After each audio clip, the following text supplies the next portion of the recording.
मेरे पास आओ। एक बात बोलो। कौन सी बात? जब से तुम्हें देखा है जी करता है आपको देखा ही करता है। अच्छा, आप वाकई में बहुत खूबसूरत हैं। क्या बात है? हमारा आपका प्यार अमर होता है। सच में? साहब जी, मैं तो इससे कामना करूंगी कि हमारा और का प्यार हर आजीवन सातों जन्म तक ये अमर होकर रहे। एक बात बोलो। प्यारी हमारा अमर रहेगा, याद करेगा जहां।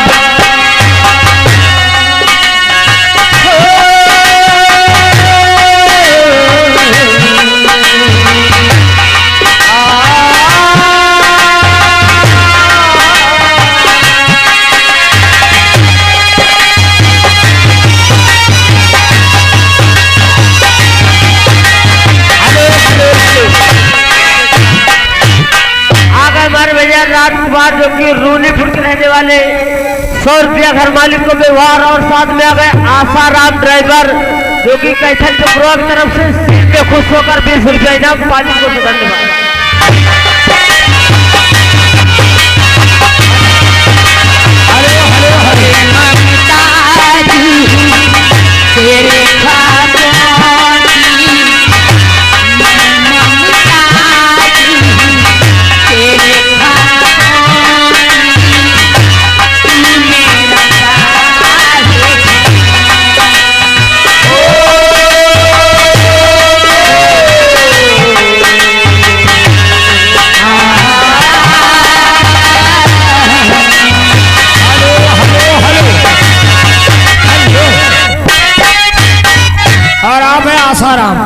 आसाराम ड्राइवर कैथल के प्रवाह रहने वाले विंध्या के गांव में खुश होकर 20 रुपया इनाम और साथ में मुंशी के लिए भी 10 रुपया है। धन्यवाद।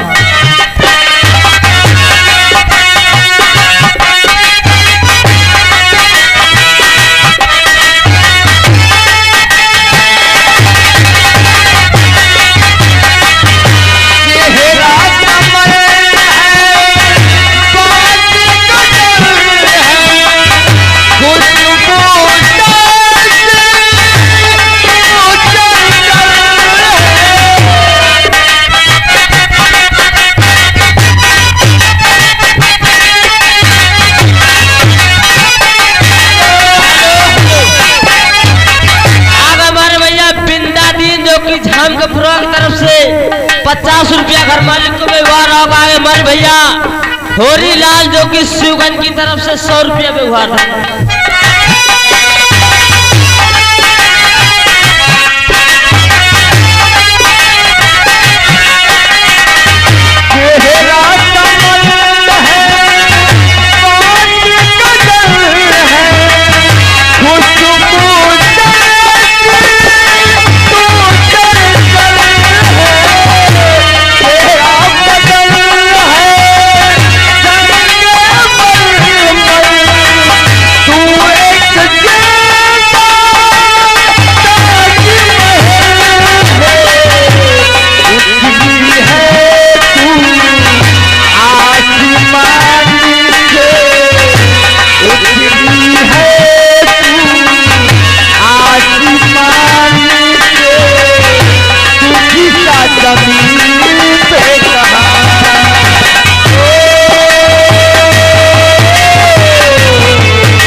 बंजारा जो कि पूरे विसर्जन के प्रो की तरफ से 50 रुपया व्यवहार दे रहा और आ गए राहुल से सूरज जो कि श्री ग्राम बगहा की तरफ से 50 रुपया व्यवहार पार्टी को से धन्यवाद। कैसे चालू